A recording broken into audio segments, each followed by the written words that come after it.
Now that we have a sense of the structures involved in producing sounds, and we have some idea of the vowels that we produce in the oral cavity, it's time to start thinking about those consonants. Consonants are obstructions of the airway that produce sound. Some of these obstructions are severe, like in stops, and some of those obstructions are very minor. In fact, I generally like to think of speech sounds on a continuum of obstructing the airway, from stop consonants that completely obstruct the airway to the least obstructive vowel, We actually refer to some of the consonants as semivowels because they are so much like diphthongs or vowels. Consider the English voiceless stop, p, like in post. In order to make that sound, I bring my lips together, I close the pharynx so no air leaks from my nose, and I build up some pressure to release the sound. P. The sound is created from a complete obstruction of the airway.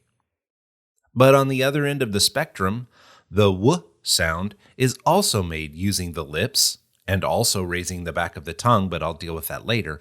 Instead of closing the lips, I'm actually starting a sound that sounds very much like ooh, and then transitions to a.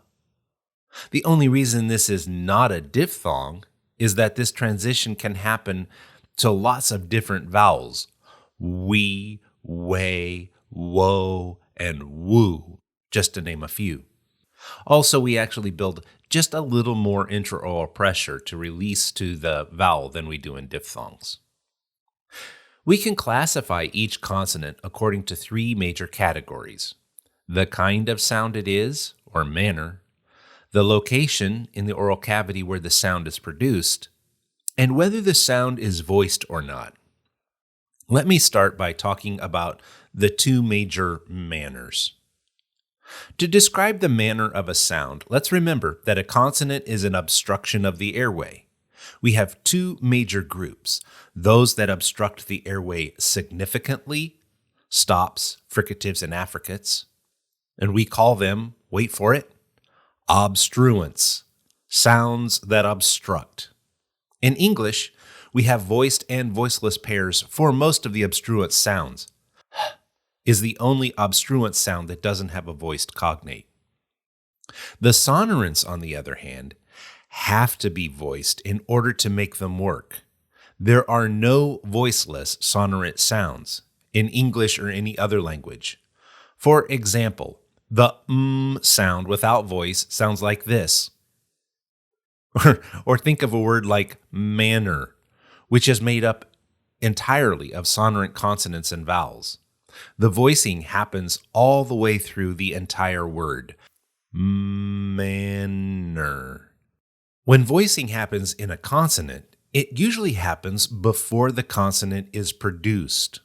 For example, b is a voiced sound, like boy. But if you were to slow that down, it would sound like this. Boy. The voicing happens before the lips are opened to release the sound, so the sound itself is voiced.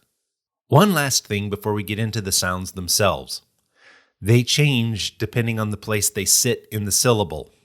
For example, the p sound in pie has an audible h sound to it, pie.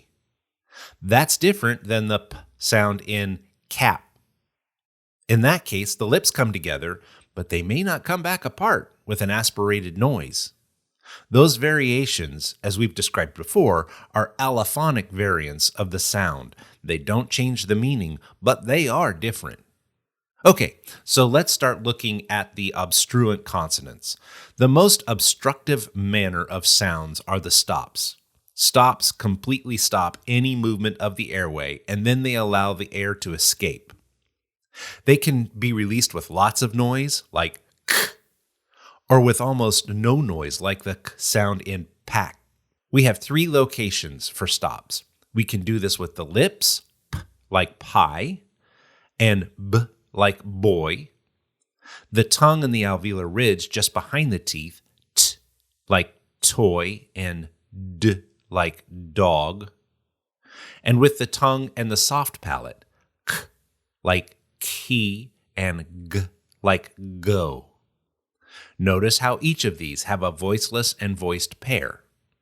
There are other stops in other languages, like the glottal stop, but these are the only phonemes in English that are stops. Another manner in English are the fricatives. These are the sounds that feature some sort of friction sound. They make great first sounds in our cuss words because they can be held for a little while until you're ready to finish the cuss word. Any pickle. We have several fricatives in English. 2 that involve the lips and teeth with f like fire and v like vote. 2 that involve pushing the tongue between the upper and lower teeth. Th like thin and th like them. Sounds where the friction is up against the alveolar ridge. S like see and z like zoo. Sounds where the friction happens on the hard palate. Sh like ship and zh like measure.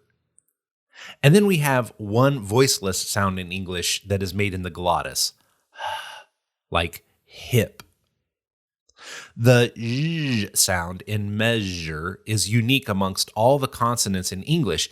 It can only be used between syllables. It can't start or end a word in English.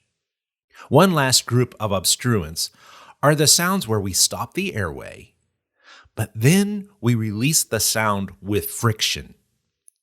These are both stops and fricatives.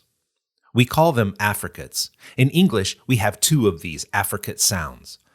Ch, like church, and j, like judge. You'll notice that with a single exception, we have a voiced and voiceless cognate for all of the obstruents in English sounds. For the sonorant sounds, voiceless sounds are impossible. In this group, we have 3 groups: the nasals, the liquids, and the glides. Nasals are voiced sounds that come out of the nose.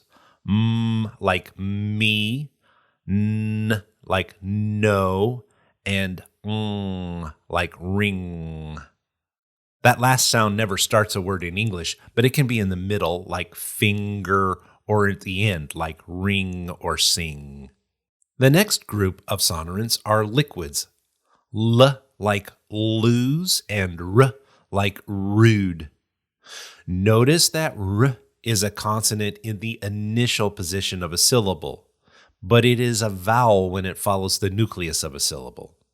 While I'm not going to unpack what a syllable is here, this could be a major research project if you're interested. The last group of sonorants are the glides. As I mentioned in the beginning, there are some real similarities between these and diphthongs. We have 2 sounds here, w like way and y like yell. If you want to get all Stewie Griffin about this, we do have a w sound in the initial position of a syllable, like wheat thins. But that variant has really lost its meaning in modern English. If I say cool whip or cool whip, you're not hearing different words. In the next video, I'll describe how the sounds of speech play out in languages. Get straight!